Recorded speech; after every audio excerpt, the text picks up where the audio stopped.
Hello everyone, आप सभी का हमारे चैनल पे स्वागत है बच्चों। आज के इस वीडियो में क्लास 12th मैथमेटिक्स के जो मोस्ट इंपॉर्टेंट क्वेश्चन है एमसीक्यू, ठीक है, वो मैं आपको बताने जा रहा हूँ। पहले चैप्टर पे पहले क्वेश्चन पे आ जाते हैं। कह रहे हैं आपके पास एक फलन है, ठीक है, जो कि नेचुरल नंबर से नेचुरल नंबर में जा रहा है और फलन कुछ इस प्रकार से परिभाषित है, ठीक है। तो सही उत्तर चुनिए, और ये क्वेश्चन कई बार पूछा भी गया हुआ है। तो एक क्या की है, अच्छा देखें, इसके बारे में आपको जानकारी देनी है, ठीक है। सो एक क्या की क्या होता है, देखो फलन जो जा रहा है हमारा वो नेचुरल नंबर से नेचुरल नंबर में जा रहा है, ठीक है। अगर मैं आपको दिखाऊं नेचुरल नंबर, देखो बेटा, यहाँ पर भी नेचुरल नंबर होगा तो यहाँ पर भी नेचुरल नंबर है, ठीक है। कहाँ से जा रहा है, नेचुरल नंबर से नेचुरल नंबर में जा रहा है, ठीक है। आपको चेक करना है। अब छोटे बच्चों की तरह सॉल्व करने मत लग जाना है, दिखा नहीं आपको, आपको बस सही ऑप्शन में टिक करना है ना, सही ऑप्शन लिखना है। अब देखो बेटा, एक क्या की, देखो फलन आपके पास क्या है कि एफ एक्स आपके पास क्या है कि यहाँ पे भी आपका नेचुरल नंबर होगा, और आपको नेचुरल नंबर लेना है तो नेचुरल नंबर ही आना चाहिए दोनों तरफ, ठीक है। दो फंक्शन है, आपको x प्लस वन लेना है तब जब आपका x आप क्या ले रहे हैं, विषम ले रहे हैं, और अगर आपको लेना है x माइनस वन लेना है जब आप x क्या ले रहे हैं, सम ले रहे हैं। ये कंडीशन बोला गया, क्योंकि प्राकृतिक संख्या में दोनों होता है। जैसे एक क्या है आपका, विषम है, ठीक है ना। अगर आप एक रखोगे तो यहाँ पर ये रखना है एक, ऊपर वाले फलन में तो दो आ जाएगा। दो रखोगे, ये क्या है बेटा, सम संख्या, यहाँ रखोगे दो माइनस के वन तो ये एक आ जाएगा। तो इससे ये पता लग रहा है कि एक इनपुट एक ही आउटपुट दे रहा है, ठीक है ना। एक इनपुट एक ही आउटपुट दे रहा है, अलग अलग दे रहा है आउटपुट। एक इनपुट रखने पे दूसरा आउटपुट हमें मिल रहा है। तो एक क्या की है ये पता लग गया, एक क्या की तो है। अब आच्छादक है कि नहीं वो पता लगाना है। आच्छादक कैसे पता लगाते हैं बच्चों, कि जो यहाँ पर हमारे पास जो कोडोमेन है, इसके बाद जितने भी हमारे पास प्रतिबिंब आ रहे हैं सबका जो प्री इमेज है वो यहाँ पर मिलना चाहिए। अब देखो सिंपल सी बात है, आपका दो का प्री इमेज कितना है, एक है, एक का प्री इमेज कितना है, दो है। तो इसमें जितने भी आएंगे संख्याएं, ठीक है, उनका प्री इमेज यहाँ पर ज़रूर मौजूद होगा, ठीक है। जैसे तीन का रखोगे तो कुछ मिलेगा, ठीक है, चार का रखोगे तो कुछ मिलेगा, पाँच का रखोगे तो कुछ मिलेगा, खाली नहीं है, ठीक है, खाली नहीं है, सबका कुछ ना कुछ यहाँ पे ज़रूर मिलेगा, ठीक है, सबका कुछ ना कुछ यहाँ पे मिल रहा है, खाली नहीं है, ठीक है। तो ये एकाकी भी है और आच्छादक भी है, यानी कि जो ऑप्शन नंबर हमारा पहला वाला है एकाकी आच्छादक, वो सत्य हो जाएगा। ध्यान रहे बेटा, ये आपके क्वेश्चन बहुविकल्पी प्रश्न है, ठीक है। हल करके दिखाना नहीं, आपको लॉजिक लगाना है और सही उत्तर लिखना है, ठीक है। बाकी पूरी क्लास 12th मैथमेटिक्स मैंने ऑलरेडी पढ़ा रखी है, लिंक्स मिल जाएगी आपको डिस्क्रिप्शन में प्लेलिस्ट की। अगले क्वेश्चन पे आ जाइए। कह रहे पूर्णांकों के समुच्चय z पर, ठीक है, जो आपका सेट होता है ना, जो सेट आपको दे रखा है समुच्चय, वो आपको z दे रखा है, पूर्णांकों का समुच्चय।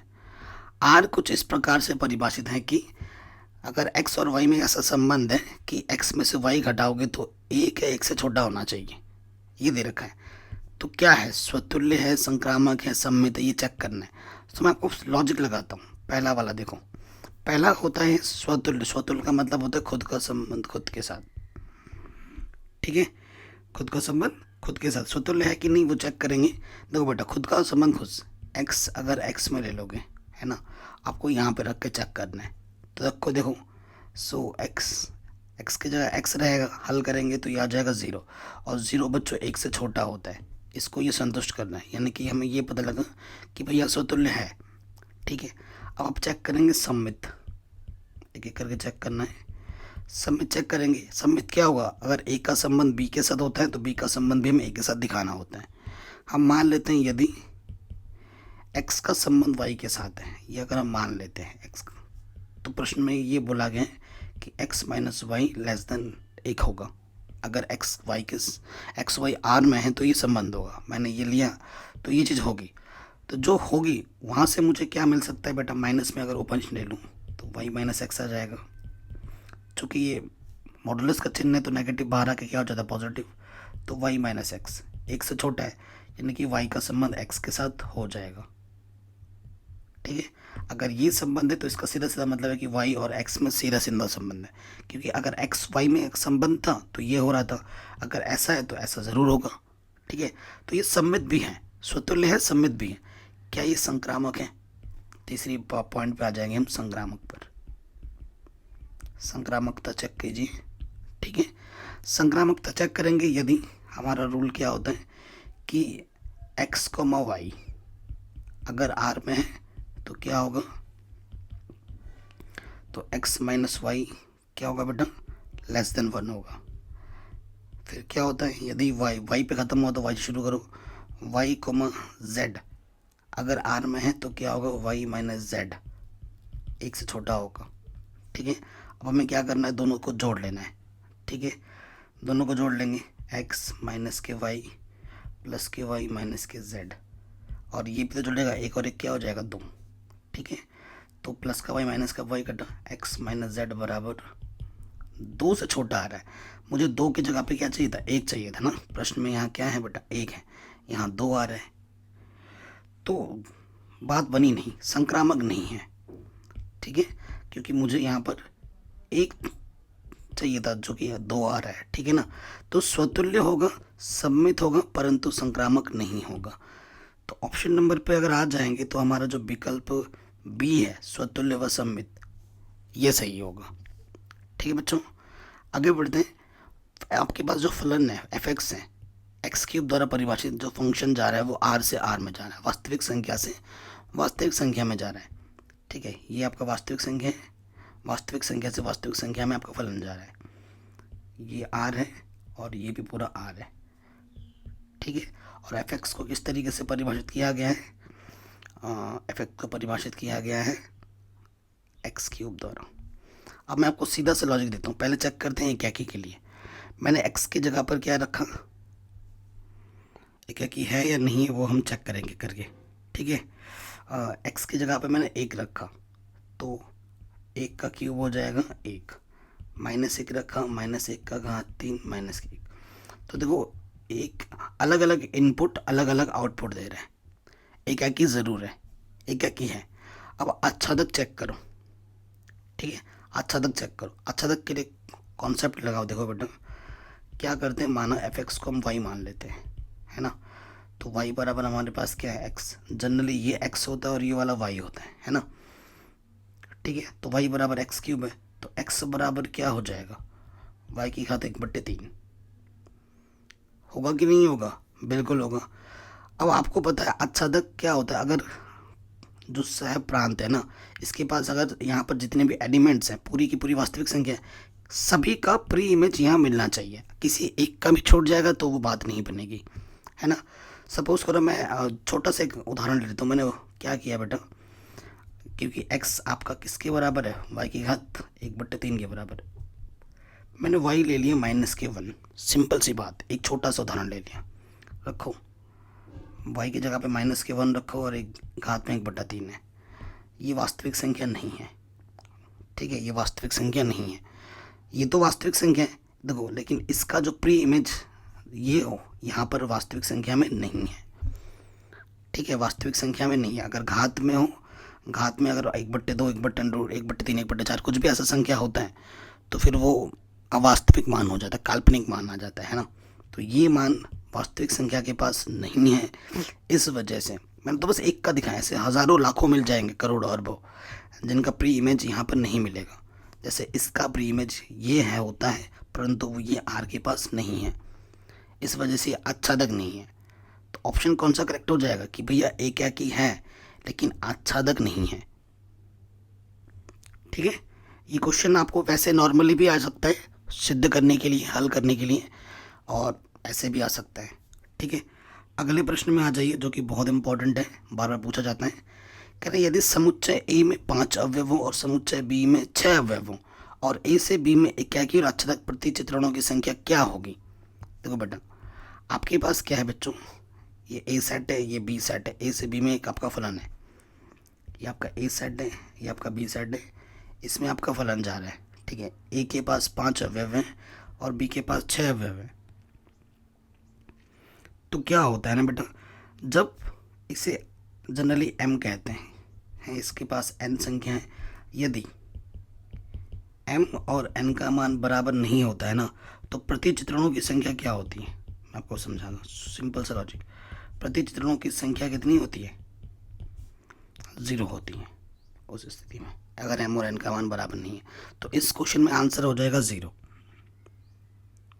ठीक है, यदि और एक कंडीशन लगा देता हूँ, यदि सपोज कीजिए कि m और n बराबर आ जाते हैं, ठीक है, m और n बराबर आ जाते हैं, उस स्थिति में प्रतिचित्रणों की संख्या होती है फैक्टोरियल n के बराबर। किसके बराबर? फैक्टोरियल n के बराबर। इसके बाद जितने हैं, इसके पास अगर उतने ही है तो जो प्रतिचित्रणों की संख्या है उसका फैक्टोरियल निकाल दो। ठीक है, फैक्टोरियल निकालना आता है ना, जैसे फैक्टोरियल 5 निकालना है तो क्या होगा, 5 गुणा 4 गुणा 3 गुणा 2 गुणा 1, हल करोगे आपको आंसर मिल जाएगा, प्रतिचित्रणों की संख्या मिल जाएगी।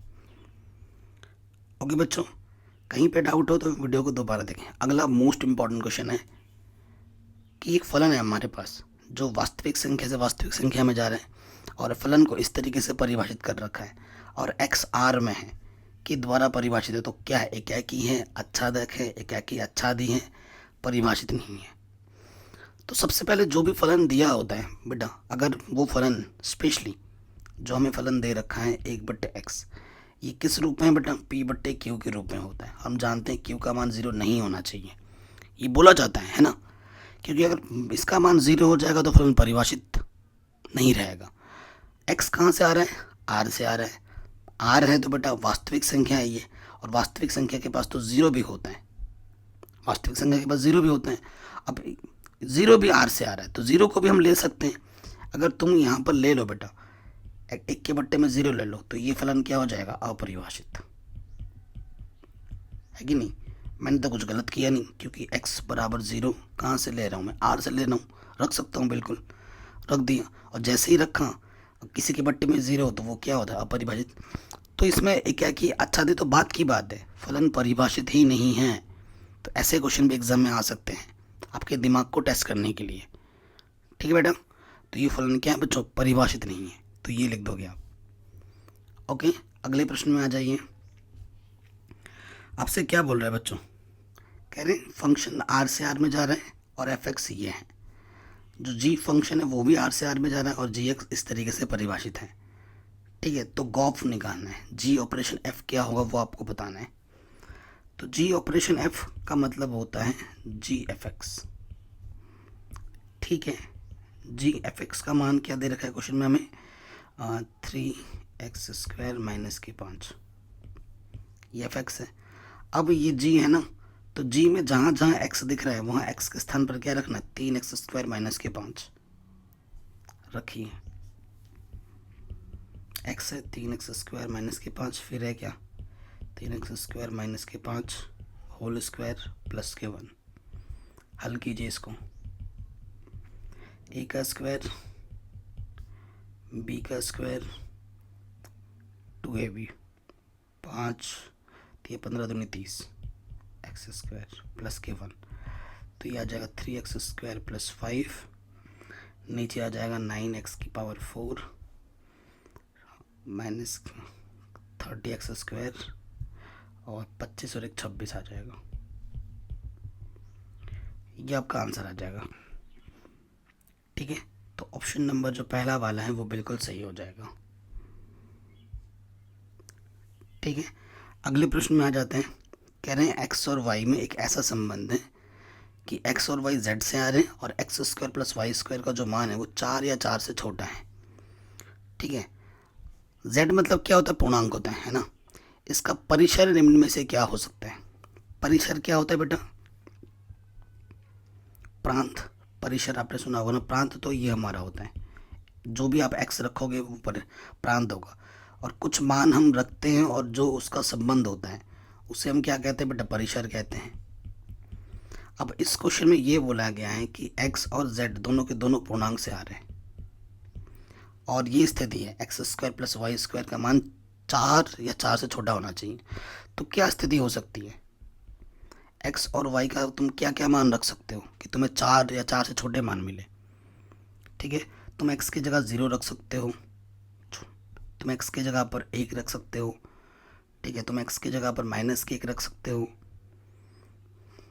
ठीक है, तुम x की जगह पर 2 रख सकते हो, -2 रख सकते हो। 3 नहीं रख सकता क्योंकि 3 का वर्ग, ऊपर वर्ग भी है यहाँ पर, है ना। ठीक है, ऐसे ही तुम y का मान ठीक है। वाई का मान क्या रख सकता हूँ, वाई का मान मैं 0 रख सकता हूँ, प्लस के 1 रख सकता हूँ, माइनस के 1 रख सकता हूँ, ठीक है। और कंडीशन भी है कि ज़्यादा नहीं लेना है, ठीक है। एक्स और वाई को कंबाइन करके रखना है। तो अगर सपोज करो मैं एक्स का मान 1 ले रहा हूँ, वाई का मान भी 1 ले सकता हूँ, ताकि ये कंडीशन फुलफिल हो जाए, है ना, हमेशा इससे छोटा है। तो या जब मैं 2 ले रहा हूँ तो जब एक्स 2 ले रहा हूँ तो वाई 0 लूँ, या जब वाई 2 ले रहा हूँ तो एक्स 0 लूँ, ऐसे ले सकता हूँ ताकि कंडीशन को मैं फुलफिल करता रहूँ। 2 ले सकता हूँ, माइनस के 2 ले सकता हूँ, ठीक है ना। यही चीज़ मैं ले सकता हूँ और क्या कर सकता हूँ। तो कुल मिला के तो जो मान आएगा वाई के पास में क्या क्या ऑप्शन बच रहे हैं, तो यही ऑप्शन है, ये वाई होता है आपका, है ना, इधर जो रखा आपने, ठीक है। तो वाई वाला, वाई की जो पोजीशन होती है ना, वही आपका परिसर होता है, एक्स वाला आपका प्रांत होता है। तो 0 हो सकता है, प्लस का 1 माइनस का 1 हो सकता है, प्लस का 2 माइनस का 2 हो सकता है। ऑप्शन नंबर बी सही हो जाएगा, यही आपके परिसर हो सकते हैं, ठीक है, होंगे। और ऐसा प्रांत परिसर का कॉन्सेप्ट तो आपने कक्षा 11 से ही सीखा है, और मैंने चैप्टर 1 में एक एक चीज़ बारीकी से डिटेल में पहले बेसिक्स समझाए हैं और फिर क्वेश्चन कराए, ठीक है ना, कक्षा 11 से ही। अगले क्वेश्चन में आ जाइए। अगले क्वेश्चन में क्या बोला जा रहा है, आपके पास ये समुच्चय दे रखा है 1 2 3 और ये संबंध दे रखा है। तो ये कैसा संबंध है, सम्मित है, स्वतुल्य है, संक्रामक है, तुच्छ है, क्या है। तो देखो बेटा 1 2 3 3 एलिमेंट्स है हमारे सेट के पास। तो स्वतुल्य होने के लिए 1 का 1 के साथ होना चाहिए, 2 का 2 के साथ होना चाहिए, 3 का 3 के साथ होना चाहिए। जितने एलिमेंट होते हैं ना उन सब का होना चाहिए खुद का खुद के साथ, जो कि है। तो ये तो क्लियर है कि स्वतुल्य है, स्वतुल्य है। क्या ये संक्रामक है, जैसे कि 1 का 2 के साथ है, तो क्या 2 का 1 के साथ है इसमें कहीं पर, नहीं है, तो ये सम्मित नहीं है। संक्रामक देखो, जैसे 1 का 2 के साथ है, 2 का 3 के साथ है, क्या 1 का 3 के साथ है कहीं पर, संक्रामक भी नहीं है, ठीक है, सम्मित भी नहीं था, स्वतुल्य है। तुच्छ, तुच्छ मतलब यहाँ पर तुल्यता संबंध होगा बेटा। तो तुल्यता संबंध कब होता है, जब सम्मित भी हो, स्वतुल्य भी हो, संक्रामक भी हो, ठीक है। तो यहाँ पर ये सिर्फ क्या है, ये सिर्फ एक स्वतुल्य संबंध है। सिंपल सा क्वेश्चन है, आराम से सॉल्व हो गया, ठीक है। तो ये तो कुछ ही क्वेश्चंस लिए बेटा, मेन मुद्दा पता क्या है बच्चों, पहला चैप्टर के ये क्वेश्चन मैंने करा है। अगर आपके बेसिक्स क्लियर हैं तो आपके एमसीक्यू कहीं भी गलत नहीं हो सकते, कहीं से भी दे दे आपको, वो आप आराम से हंसते हंसते कर देंगे। एमसीक्यू है बेटा, एमसीक्यू में बेसिक चीज़ें पूछता है, बेसिक नॉलेज से रिलेटेड क्वेश्चन देता है, ठीक है। अगर बेसिक्स ही क्लियर नहीं है तो हार्ड क्वेश्चन कहाँ से कर पाओगे, एमसीक्यू ही जब तुमसे नहीं हो रहा है तो, है ना। अगला क्वेश्चन आ जाओ, आपके पास बोला साइन इनवर्स एक्स बराबर वाई है, तो इनमें से कौन सा ऑप्शन सही है, ठीक है। तो वैसे बेसिकली आपसे शाखा के बारे में पूछ रहा है कि वाई का मान कहाँ से कहाँ तक होता है, ठीक है। तो साइन इनवर्स की शाखा क्या होती है, -π/2 से π/2 तक होता है। तो ऑप्शन नंबर बी आपका सही हो जाएगा। जो बेसिक सी टेबल है ना बेटा दूसरे चैप्टर में, ये तो साइन इनवर्स का पूछ रहा है, किसी का भी पूछ सकता है, टेन इनवर्स का भी पूछ देगा, कोसेक का पूछ देगा, किसी भी पूछ देगा। तो शाखा कहाँ से कहाँ तक होती है, परिसर कहाँ से कहाँ तक होता है, इस पर 1 नंबर का क्वेश्चन जरूर आएगा, तो वो याद होना चाहिए, ठीक है। जैसे इस क्वेश्चन में पूछते हैं, निम्नलिखित में से कौशिक इनवर्स एक्स की मुख्य मान शाखा कितनी होगी, क्या होती है। तो कौशिक इनवर्स एक्स की होती है -π/2 से π/2, जिसमें 0 नहीं होता है, ठीक है। कोई दिक्कत कोई परेशानी नहीं होगी। तो ये चीज़ है बेटा। अगले प्रश्न में आ जाते हैं, कॉस इनवर्स 2x - 1 का प्रांत क्या है, आपसे प्रांत पूछ रहा है बेटा। तो प्रांत क्या है, देखिए बच्चों, एक चीज़ होती है प्रांत, एक चीज़ होती है परिसर, ठीक है बेटा। हमारे पास है कॉस इनवर्स 2x - 1, क्या बात पूछ रहा है हमसे, प्रांत पूछ रहा है। तो कॉस का जो प्रांत का जो मान होता है कॉस इनवर्स का, ठीक है, सिंस एंगल के स्थान पर 2x - 1 है, इसका जो मान है 1 -1 से 1 तक होता है, -1 1 से बड़ा, 1 1 से छोटा होता है, ठीक है। तो हमें x का मान निकालना है। यहाँ पर माइनस है, दोनों तरफ माइनस से कोड आने के जोड़ना पड़ेगा एक, तो दोनों तरफ 1 जोड़ देंगे, ठीक है। फटाफट कैलकुलेशन करेंगे, यहाँ से 2x आ जाएगा यहाँ पे 2 आ जाएगा। ओके बच्चों, फिर यहाँ 2 है, दोनों तरफ भाग देंगे 2 से, ठीक है। तो यहाँ तो 0 हो जाएगा और यहाँ 1। तो x का जो मान होगा, ये किस चीज़ को प्रेजेंट करता है, क्लोज इंटरवल को, है ना। तो x का मान 0, ये होगा।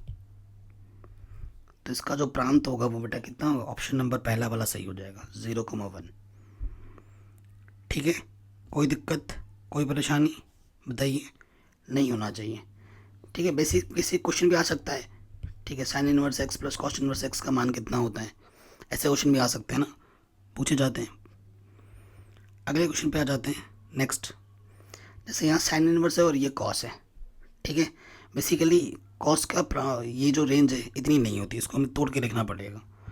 ठीक है, और यहाँ साइन इनवर्स है, इसको भी साइन में बदलना पड़ेगा, ये हम पता चल रहा है, तभी तो हटेगा वो। तो यहाँ पर साइन इनवर्स है, तो इसको तोड़ के मैं लिखूँगा। ठीक है, ये कॉस है, तो मैं कैसे लिख सकता हूँ, जो भी तोड़ना जोड़ना होता है, 0, π/2, पाई, है ना, 3π/2 और 2π, इन्हीं के बीच में जोड़ तोड़ के लिखना पड़ता है। ठीक है, इनके गुणज के रूप में। सो देखो बेटा, 6 5 30 और 3, हाँ, तो मैं लिख सकता हूँ 6π यहाँ पर, और 6π 3π/5, 5 छंग 30 और 3 33 हो जाएगा।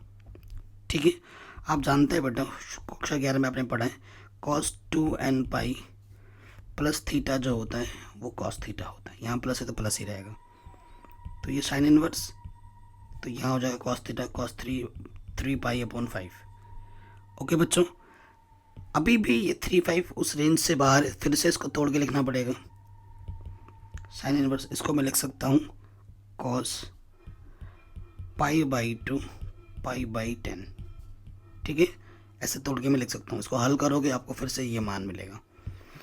अब आपको पता है बच्चों कि cos π/2 प्लस के थीटा कितना होता है, माइनस के साइन थीटा। ठीक है, एक क्लास 11th में आपने फॉर्मूला सीखा होगा, कब बदलता है कब नहीं बदलता, उसको ट्रिक भी मैंने याद करवा रखा है कि ये कैसे ये सब याद किया जाता है। तो वो वीडियो ज़रूर देख लेना अगर आपने नहीं देखा है तो। यहाँ साइन इनवर्स है, बाहर यहाँ पर साइन क्या हो जाएगा, थीटा, थीटा की जगह है π/10। इससे ये हटा, साइन इनवर्स साइन हटा, तो आंसर आ जाएगा, अच्छा माइनस के आता है ना, तो आंसर आ जाएगा माइनस के π/10। ठीक है, माइनस के π/10, ऑप्शन नंबर डी हमारा सही हो जाएगा। ओके बच्चों, अगले क्वेश्चन में आ जाते हैं। जैसे ये वाला क्वेश्चन है, इसका मान आपको बताना है कि क्या होगा। पॉजिटिव में 2, ठीक है, सेक इनवर्स 2, सेक 2 किस एंगल का मान होता है, π/3 का। साइन इनवर्स 1/2, 1/2 साइन किसके मान होता है, π/6 का। तो लॉसअप वाले लोग 6, 3 दूनी 6, 2 दूनी 4π। ठीक है, तो ये आ जाएगा 5π/6। ठीक है, ऑप्शन नंबर बी हमारा बिल्कुल सही हो जाएगा। कोई दिक्कत, कोई परेशानी नहीं होगी, है कि नहीं। अगले क्वेश्चन में आ जाते हैं, इसको हल करना है। यहाँ पे देखो बेटा, ये चीज़ है, इसको पहले हल कीजिए। साइन π/3 है, ठीक है, और माइनस के यहाँ पर है साइन इनवर्स, तो इसका मान साइन में सोचना है। इसका मान होता है साइन माइनस के π/6। ठीक है, π/6 पे ये मान देता है हमें, साइन 30 का मान होता है। तो साइन से साइन हटा, साइन इनवर्स से साइन हटा ना, π/3 नेगेटिव और ये नेगेटिव पॉजिटिव हो जाएगा। अंदर हल कीजिए, अंदर 6 आ जाएगा, 3 दूनी 6, 2π और यहाँ π। सो साइन 3π/6, 3 दूनी, तो ये आ जाएगा साइन π/2। साइन π/2 यानी कि साइन 90, साइन 90 का मान कितना होता है, 1। तो 1 है, कहीं दिख रहा है जी, बिल्कुल ऑप्शन नंबर डी आपका बिल्कुल सही हो जाएगा। ठीक है, तो ये क्वेश्चन भी आपका आराम से बन गया। चैप्टर नंबर 3 के क्वेश्चंस लेता हूँ मैं, जो कि बहुत ही बेसिक, एकदम बहुत ही इजी क्वेश्चन है। कह रहे यदि अवयव ए और बी के क्रम क्रमशः पी क्रम मतलब ऑर्डर है ना, ये चीज़ दे रखे, तो ए बी का क्रम क्या होगा, ए और बी को जब गुणा करोगे तो क्या होगा। देखो बेटा मैं आपको बताता हूँ, ये हमारा जो ऑर्डर दे रखा है ए का वो दे रखा है P क्रॉस Q, और B का जो ऑर्डर दे रखा है वो दे रखा है Q क्रॉस R। तो जब गुणा करते हैं ये चीज़ और ये चीज़ बराबर होनी चाहिए, ये चीज़ें हट जाती हैं, तो ए बी का जो ऑर्डर होगा P इधर से और इधर से R, तो P क्रॉस R होगा। ठीक है, P क्रॉस R होगा, तो ऑप्शन नंबर ए सही हो जाएगा। बेसिक सी बात है। अगले क्वेश्चन पे आ जाऊँ। ये आपका एक जो अवयव दे रखा है वो कैसा अवयव है? पहले ऑप्शन पे आ जाओ, वर्ग अवयव। वर्ग क्या होता है? जितने रो होता है उतनी कॉलम। 1 2 3 रो है, 1 2 3 कॉलम है, वर्ग अवयव है। पहला ऑप्शन ही सही हो जाएगा। ठीक है, अगले क्वेश्चन पे आ जाते हैं। कह रहे कोटि 3 क्रॉस 3 के सभी संभव अवयवों की संख्या जिनकी प्रत्येक प्रविष्टि 2 या 0 हो क्या होगी? प्रविष्टियों की संख्या आपको निकालनी है। ठीक है, सो देखो 2 या 0 होगी ये बोल रहा है, तो 2 या 0 यानी कि हमारे पास एलिमेंट्स कितने हैं? 2 हैं। ठीक है, 2 आ गया। ऑर्डर की बात, कोटि क्या दे रखी है? 3 क्रॉस 3, यानी कि 2 की पावर n है ना, यानी कि 9 आ जाएगा। 2 को 9 पर गुणा करेंगे तो 512 होता है। ठीक है, तो आंसर आ जाएगा 512। ठीक है, कोई दिक्कत नहीं होनी चाहिए। अगले क्वेश्चन में आ जाओ बच्चों। कह रहे हैं यदि ए और बी क्रमशः इस कोटि के हैं, 2 अवयव हैं तथा m और n का मान बराबर हो, तो अवयव 5a माइनस 2b की कोटि क्या होगी? बहुत ही शानदार क्वेश्चन है, ध्यानपूर्वक रखना। ये a है और ये b है। a की जो कोटि है वो 3 क्रॉस m की है और b की कोटि है 3 क्रॉस n की। देखो जब कोटि समान होती है ना तभी घटती है, तभी वो जुड़ती हैं, है ना, अदरवाइज नहीं घटता है, नहीं जुड़ता है। तो ये तो 5 माइनस 2 ये तो भूल जाओ, ये तो बात की बात है। मेन मुद्दा क्या है, हमें कह रहे इनका जो टोटल कोटि, इनको हम किस रूप में लिख सकते हैं, और ये भी बोल रखा है कि m और n आपस में बराबर है, ये चीज़ और ये चीज़ बराबर है। तो देखो बेटा पहली पोजीशन तो दोनों की सेम है, 3 है, तो जो हमारे पास बोल रहा है कि 5a माइनस 2b, इसकी जो कोटि कितनी होगी? पहली पोजीशन 3 तो फिक्स होगी होगी, और आप देख रहे हैं कि m और n बराबर है। ठीक है, m और n बराबर है, तो अगली वाली ऑप्शन क्या हो सकती है, जरा सोच के बताइए। ठीक है, तो मैं क्या बोल रहे हैं, m क्रॉस n तो जब बिल्कुल भी नहीं हो सकती, तीसरा वाला। और यहाँ पर 3 है, ये m और n कितनी होगी ये कौन पता? 3 फिक्स थोड़ी ना है कि 3 ही होगा, और यहाँ m नहीं हो सकता क्योंकि यहाँ 3 बोल दिया गया है, तो ये कटा, ये भी कटा, तो यही ऑप्शन बच रहा है। ठीक है, यहाँ n होगा।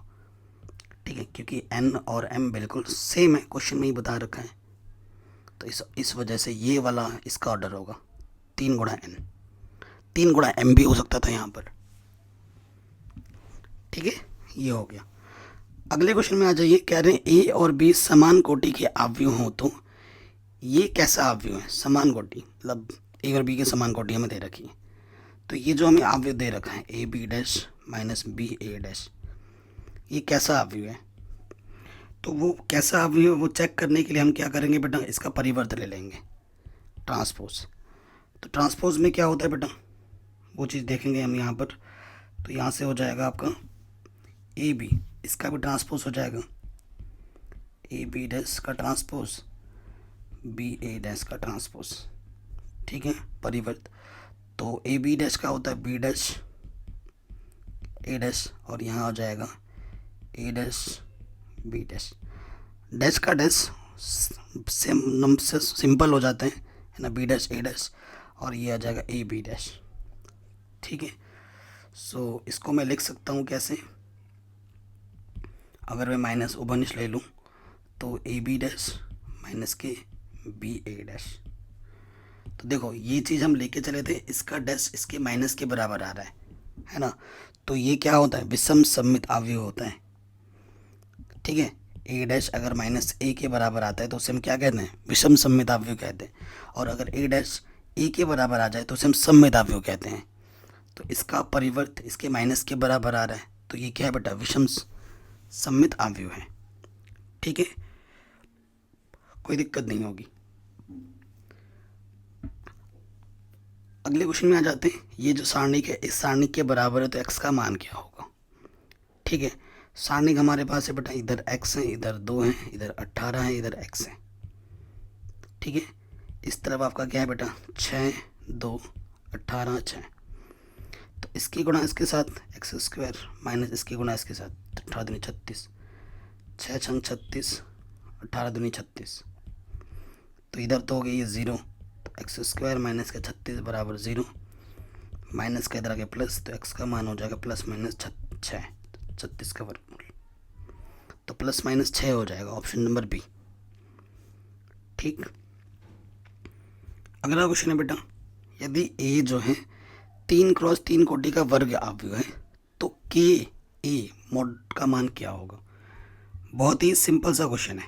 ठीक है, सिंपल सी बात, देखो बेटा, के से गुणा किया है ना, के ए ऑर्डर क्या दे रखा है 3x3, तो के बाहर निकालो, ऑर्डर क्या है यहाँ पर 3, तो जो ऑर्डर होता है वो पावर में आ जाता है, और जो आपका ए जो दे रखा है ना वो यहाँ अंदर आ जाता है।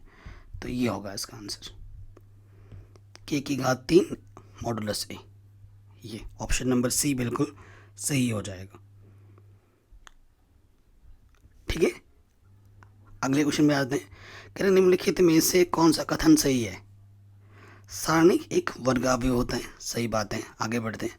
सारणिक एक वर्ग आव्यूह से संबंध एक संख्या है, और नेक्स्ट बोल रहा है सारणिक एक वर्ग आव्यूह से संबंध एक संख्या है। ठीक है, सरण यहाँ अगर वर्ग लिखा होता है ना तो बात बनती है, आव्यूह तो किसी का भी ऑर्डर हो सकता है। सारणिक जो होता है बेटा उसका वो होता है स्क्वायर मैट्रिक्स, वर्ग आव्यूह, ये चीज़ है, और उसको हल करने पर हमेशा एक संख्या मिलती है आपको, एक अंक मिलता है आपको। तो कथन जो सी ऑप्शन है वो सही हो जाएगा। ठीक है, अगला क्वेश्चन है, ये आपके पास एक सारणिक दे रखा है, ए आई जे का सहखंडज ए आई जे है, तो इनमें से कौन सा कथन सही होगा। ठीक है, ध्यानपूर्वक देखिए और बताइए। तो देखो बेटा, जब भी होगा ना, जैसे यहाँ A11 है तो यहाँ A11 होगा, यहाँ A21 है तो यहाँ A21 होगा, यहाँ A31 है तो A31 है, तो ऑप्शन नंबर डी सही हो जाएगा। बाकी देखो क्यों सही नहीं है, यहाँ A11 है तो यहाँ 31 होगा, गलत, यहाँ A11 है यहाँ A1 है, यहाँ A12 है तो यहाँ 21 कर दिया, इसलिए ये गलत हो गया, ये 21 है या 11 कर दिया, तो ये गलत है, ये डी ऑप्शन सही है। ठीक है, कोई दिक्कत कोई परेशानी नहीं होगी। अगले क्वेश्चन में आते हैं जो बहुत इंपॉर्टेंट है। कह रहे हैं यदि ए 3x3 कोटि का आव्यूह है, ठीक है, तो एडजॉइंट ए का मान क्या होगा। आपके पास जो एक मैट्रिक्स दे रखा है उसकी जो कोटि है वो 3x3 है, तो आपसे बोल रखा है कि एडजॉइंट ए का मॉडुलस का मान क्या होगा। बेसिकली इसका जो सूत्र होता है वो मॉड ए की पावर n-1 होता है। n हमारे पास 3 है, ठीक है, माइनस के 1, तो ये आ जाएगा ए की पावर 2। ठीक है, ऑप्शन नंबर आपका जो है बच्चों बी सही हो जाएगा। काफ़ी शानदार क्वेश्चन है। आगे बढ़ते हैं। कह रहे हैं यदि ए कोटि 2 का व्युत्क्रमणीय आव्यूह है तो डिटरमिनेंट ए इनवर्स किसके बराबर होगा, ये आपको बताएं, ये आपको बताना है। व्युत्क्रमणीय आव्यूह है, ये पहले ही बोल रखा है। देखो बेटा, जब व्युत्क्रमणीय आव्यूह मतलब ए इनवर्स है ना, एग्जिस्ट कर रहा है, तो देखो बेटा व्युत्क्रमणीय आव्यूह यानी कि मॉडुलस ए का मान 0 नहीं हो सकता। ठीक है, 0 नहीं है तभी इसका व्युत्क्रमणीय आव्यूह हम निकाल पा रहे हैं। और हम जानते हैं कि जो ए इनवर्स होता है वो आई के बराबर होता है। जानते हो कि नहीं जानते हो, तो दोनों तरफ मैं मॉडुलस ले लूँगा। ठीक है, ले लिया मॉडुलस। सो देखो बेटा, मॉडुलस मैंने इसको अलग अलग कर दिया, इसके साथ मॉडुलस लग गया, इसके साथ मॉडुलस लग गया। आई का जो मान होता है वो 1 के बराबर होता है। ठीक है ना, आइडेंटिटी मैट्रिक्स का अगर मॉड निकालोगे चाहे वो कितने ही ऑर्डर का क्यों ना हो, 1 के बराबर आएगा। ठीक है, ये डिटरमिनेंट ए इनवर्स है। ठीक है, यहाँ डिटरमिनेंट ए इनवर्स है, ये है जो बच्चों गुणे में इधर बट्टे में आ जाएगा। ठीक है, तो ये आपका आंसर आ गया। इसको शब्दों में भी लिख सकते हैं, यहाँ मैं लिख सकता हूँ कि जो डिटरमिनेंट ए इनवर्स है वो 1 के बट्टे में डिटरमिनेंट ए है, ऐसे लिख सकता हूँ शब्दों में। तो या तो ये ऑप्शन होता तो उस पर टिक करता है, ये ऑप्शन दिख नहीं रहा है तो शब्दों में लिखा हुआ है, ये चीज़ आपका ऑप्शन नंबर कितना हो जाएगा, option number B. Option number B आपका सही हो जाएगा। ठीक है बच्चों, कोई दिक्कत नहीं होगी। अगले क्वेश्चन में आ जाते हैं। कह रहे हैं एक त्रिभुज का क्षेत्रफल 9 वर्ग इकाई है जिसके शीर्ष इतने इतने इतने हैं तो के का मान क्या होगा। देखो बच्चों, सीधी सी बात है, ये आपका x1, ये आपका y1, ये आपका x2, ये आपका y2, ये आपका x3, ये आपका y3 है। ठीक है ना। तो त्रिभुज का क्षेत्रफल का सूत्र क्या होता है, त्रिभुज का क्षेत्रफल का सूत्र होता है बेटा 1/2 x1 x2 x3 y1 y2 y3 1 1 1 ये होता है। तो ये रखो, ठीक है। x1 का मान हमारे पास कितना है बेटा, -3, फिर है 3, फिर है 0, फिर 0, फिर 0, फिर के, फिर यहाँ 1 1 1। ओके, ये चीज़ हमारे पास है। तो देखो बेटा, क्षेत्रफल ऑलरेडी हमें दे रखा है 9, यहाँ 9 दे रखा है, ये 2 में तो गुणे में आके 18 हो जाएगा। और इधर जो बचा है इसका हम क्या कर देंगे, प्रसार कर देंगे R1 के सापेक्ष।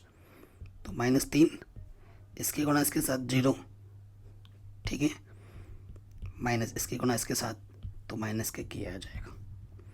अब नेक्स्ट वाला पार्ट, ये 0 है तो बात ख़त्म करो, क्योंकि 0 को किसी भी संख्या से हल करो, गुणा करो, वो 0 हो जाएगा। प्लस माइनस फिर प्लस, यहाँ आ जाएगा 1, ठीक है, इसकी गुणा इसके साथ, इसकी गुणा इसके साथ, तो 3 के माइनस के 0, ठीक है। तो यहाँ से आ गया माइनस के 3 के और माइनस माइनस प्लस के 3 के, और इधर से 3 के, तो 6 के हो जाएगा। तो 6 गुणे में इधर बट्टे में आ जाएगा 6 × 18, तो के का मान आ जाएगा 3।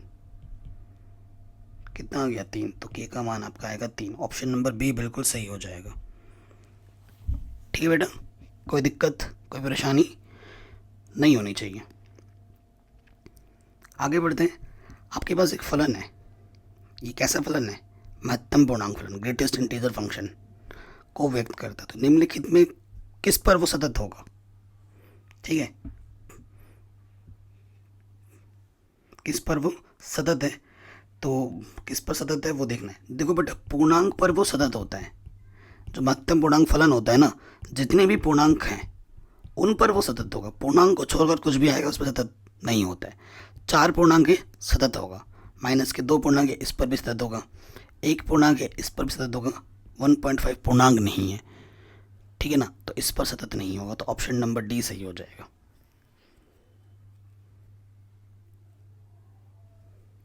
ठीक है, अरे मैंने उल्टा बोल दिया यार, प्रत्येक पूर्णांक पर क्या होता है बेटा, असतत होता है। अरे प्रत्येक पूर्णांक पर क्या होता है बेटा, असतत। मैं माफ़ी चाहता हूँ। तो 1.5 पूर्णांक नहीं है तो इस पर क्या हो जाएगा, सतत हो जाएगा। ठीक है, भावनाओं में बह के तो बोलना कुछ चाहता तो कुछ और बोल दिया था बेटा, माफ़ कर देना। ठीक है, अगले प्रश्न पे आ जाते हैं। ये हमारा फलन है 2x और ये हमारा फलन है gx। ठीक है, निम्नलिखित में से कौन सा फलन असतत हो सकता है। देखो, ये भी सतत फलन है और ये भी एक सतत फलन है। आप जानते हैं 2 सतत फलन को अगर जोड़ेंगे तो सतत होता है, इसमें कोई डाउट नहीं है। सतत में घटाओगे तो ये भी सतत होगा, सतत के साथ गुणन करोगे तो भी सतत होगा। ठीक है, जो 2x फलन है ना, बहुपदी फलन है, ये भी बहुपदी फलन है तो सतत है। सतत में सतत को जोड़ो, घटाओ या गुणा करो, प्रत्येक फलन सतत होता है। इसमें थोड़ा सा दिक्कत है क्योंकि ये परिमेय फलन है, gx/fx है, और बट्टे में क्या दिख रहा है 2x है, और x का मान अगर आप 0 ले लोगे तो उस पर वो परिभाषित नहीं होगा, उस पर डाउट है, x = 0 पे सतत नहीं होगा। तो ये जो ऑप्शन नंबर डी है, ठीक है, gx/fx, ये हमारा असत हो सकता है, ये हमें बोल देंगे। ठीक है, अगले क्वेश्चन में आ जाते हैं। क्या बोल रहे हैं, एक उत्पाद की x इकाइयों के विक्रय से प्राप्त कुल आय रुपयों में इतनी है। ठीक है, जब x = 15 है तो सीमांत आय क्या होगा। सीमांत आय कैसे निकालते हैं, जो आपको दे रखा होता है rx, उसको हमें एक बार अवकलज करना होता है और x का जो मान दे रखा है वो रख देना होता है। सिंपल सा प्रश्न है। तो देखो बेटा, rx हमें क्या दे रखा है, 3x² प्लस 36x+5। तो x के जगह पे मान रख दो, सॉरी एक बार आप क्रॉस करो पहले ना, r'(x), तो ये हो जाएगा 3 दूनी 6x प्लस 36। ठीक है, तो r की जगह पे क्या रखोगे, सॉरी x की जगह पे क्या रखोगे 15, तो 6 गुणा 15 प्लस 36। ठीक है, सो आपका आय क्या हो जाएगा, 15 छक्का 90, और ये 36 है, 90 और 36 कितना हो जाएगा, 126। ठीक है, तो आंसर आ जाएगा 126। कोई दिक्कत नहीं है। अगले प्रश्न में आ जाओ। ये एनसीईआरटी का बहुत ही शानदार क्वेश्चन है। कह निम्नलिखित में से किस अंतराल में ये जो फलन है वो वर्धमान है, किस अंतराल में वर्धमान फलन है। जिस अंतराल पे f' का मान 0 से बड़ा होता है ना, वो वर्धमान हो जाएगा वो उस, है ना। तो हमें जो, मैं आपको डिटेल में करके दिखाऊंगा आपको, हमें जो फलन दे रखा है y बराबर दे रखा है x²e⁻⁻x। तो हम क्या करेंगे, एक बार अवकलज करेंगे y', फर्स्ट इंटू सेकंड मान लो, पहला वैसे का वैसे गुणे दूसरे का अवकलज, x का अवकलज -1, x का गुणज लग जाते हैं, प्लस दूसरा वैसे का वैसा पहले का अवकलज ये। ठीक है, सो हम क्या कर सकते हैं, हमारे लिए उभयनिष्ठ क्या है, x कम से कम उभयनिष्ठ आ जाएगा और e⁻⁻x भी उभयनिष्ठ आ जाएगा। ठीक है, और माइनस यहाँ से उभयनिष्ठ ले लेते हैं, तो यहाँ से बचेगा x, ठीक है, और यहाँ से बचेगा -2। ओके, बाकी तो सब बाहर आ गया। ये y' है, कोई दिक्कत नहीं है, हल करके दिखा रहे हैं आपको। अब हम क्या करते हैं, बिंदु निकालने के लिए, अंतराल निकालने के लिए, उच्चतम व निम्नतम के लिए, उच्चतम व निम्नतम के लिए जो y' होता है उसको हम 0 के बराबर रखते हैं, तो -x e⁻⁻x x-2, इसे हम 0 के बराबर रखेंगे। देखो बच्चों, इन सब का गुणज 0 के बराबर होना चाहिए, इन सब का गुणनफल 0 के बराबर होता है, यही सेंस है। परंतु हम जानते हैं जो ये जो फलन है ना e⁻⁻x, ये हमेशा एक क्या मान है बेटा, इसका मान कभी नेगेटिव नहीं होती, धनात्मक फलन है ये क्या है बेटा, एक धनात्मक फलन है। ठीक है, चाहे e की पावर में प्लस हो या माइनस, उससे फ़र्क नहीं पड़ता। जो एक्सपोनेंशियल फंक्शन होते हैं वो धनात्मक फलन होते हैं। तो हमारे पास ये चीज़ और ये चीज़ बची है, यानी कि x के हमारे पास दो मान हो सकते हैं, या तो x आपका 0 होगा, या x-2 को 0 रखोगे तो x का मान 2 आ जाएगा। ठीक है, तो इंटरवल हमारे पास क्या बना, जो x आएगा वो 0,2 से आएगा। ठीक है, कोई दिक्कत, कोई परेशानी नहीं है। ओके, अब आ जाते हैं नेक्स्ट पॉइंट पर। देखो, क्योंकि एक से ज़्यादा पॉइंट आ गए ना, एक से ज़्यादा पॉइंट आ गए। अब इन पॉइंट्स पे देखो f' का मान ये चीज़ है, ठीक, इसके दो मान मिल गए। तो जो इंटरवल बनता है, हमारा इंटरवल जो बनता है वो ऐसे बनता है, जो इंटरवल बनता है 0,2 ओपन इंटरवल में बनता है ना, हम 2 भी नहीं लेते हैं और 0 भी नहीं, इनके बीच के मानों पर चेक किया जाता है एक्चुअली, है ना। तो यहाँ से अगर ऑप्शन पे देखें, क्योंकि पता तो चल गया आंसर, आगे हल करने की ज़रूरत नहीं है, तो कौन सा ऑप्शन सही हो जाएगा, ऑप्शन नंबर जो डी है, इस अंतराल पर ये एक वर्धमान फलन होगा, ये हम बोल देंगे।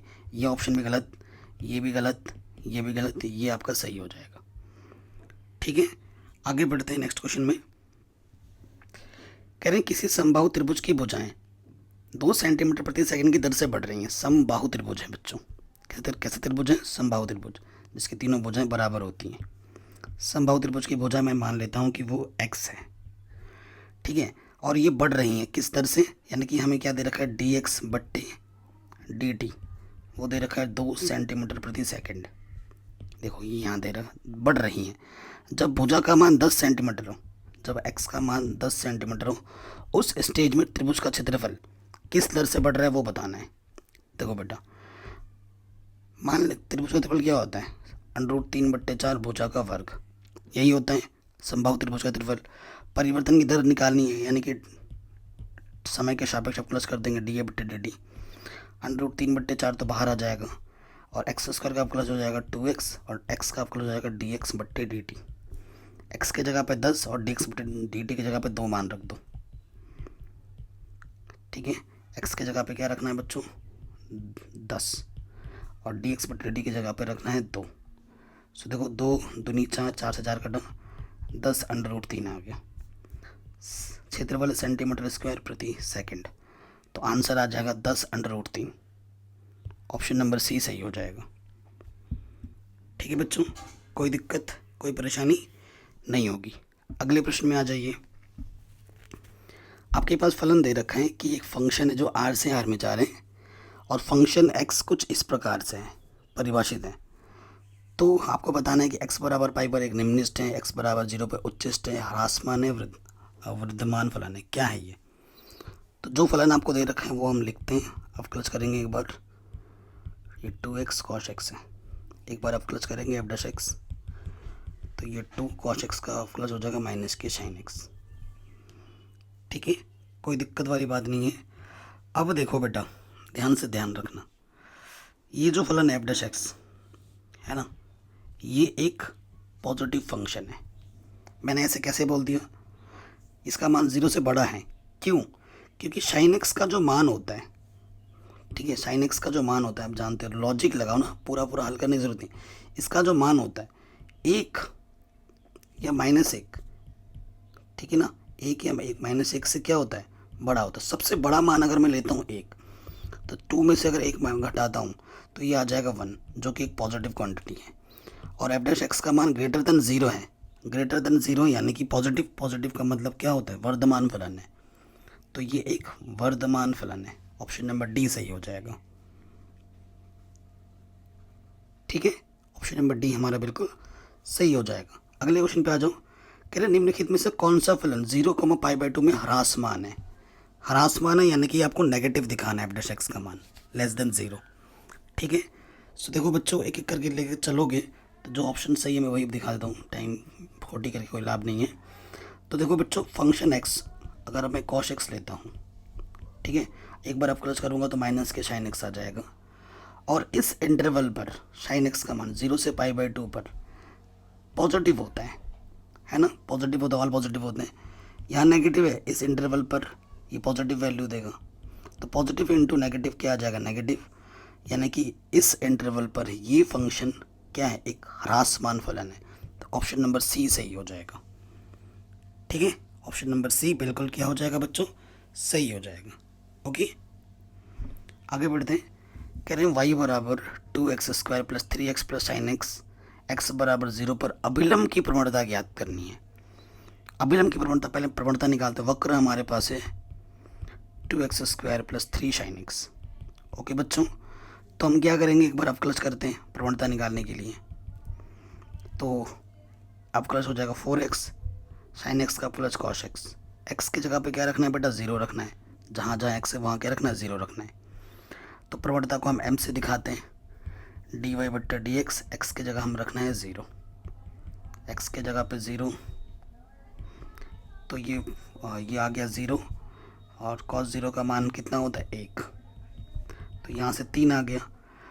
तो अभिलंब की प्रवणता निकालनी है। अभिलंब की प्रवणता, कैपिटल M जो होता है वो -1/m होता है, और m कितना है? 3। सो आंसर आ जाएगा -1/3। क्या कहीं दिख रहा है -1/3? बिल्कुल दिख रहा है। ऑप्शन नंबर डी हमारा बिल्कुल सही हो जाएगा। ठीक है, कोई दिक्कत कोई परेशानी नहीं होगी। अगले क्वेश्चन में आ जाते हैं। कह रहे हैं भुजा में 3% वृद्धि के कारण भुजा x के घन के आयतन में सन्निकटन परिवर्तन क्या होगा? ठीक है, ये एनसीईआरटी का प्रश्न है। अब घन है बेटा, घन आप जानते हो क्या होता है? जिसकी लंबाई, चौड़ाई, ऊंचाई सब बराबर होती हैं। तो घन की भुजा x बोल भी रखा है उसने कि भुजा का मान x है। तो हमसे बोल रहे हैं आयतन में सन्निकटन परिवर्तन क्या हो रहा है? तो आप जानते हैं जो घन का आयतन होता है वो x की घात 3 हो जाएगी।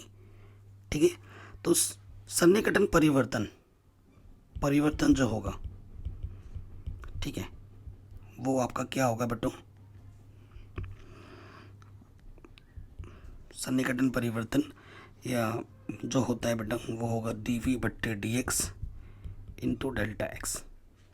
ठीक है, ये सूत्र है। अब इस सूत्र में सारे मान हमें रखने हैं। भुजा में 3% की वृद्धि की दर हमें दे रखा है। क्या दिया है बेटा? देखो 3% की वृद्धि दर दे रखी है ना भुजा में। भुजा हमारी हमने क्या माना? x माना है। यानी कि जो ΔX है हमारे पास, x में जो परिवर्तन हो रहा है वो 3% है। ठीक है, x का 3% है। एक्स का 3%, यानी कि का मतलब गुणा, परसेंटेज का मतलब बट्टे में 100, ठीक है, यानी कि 0.03x, ये चीज़ है। क्लियर।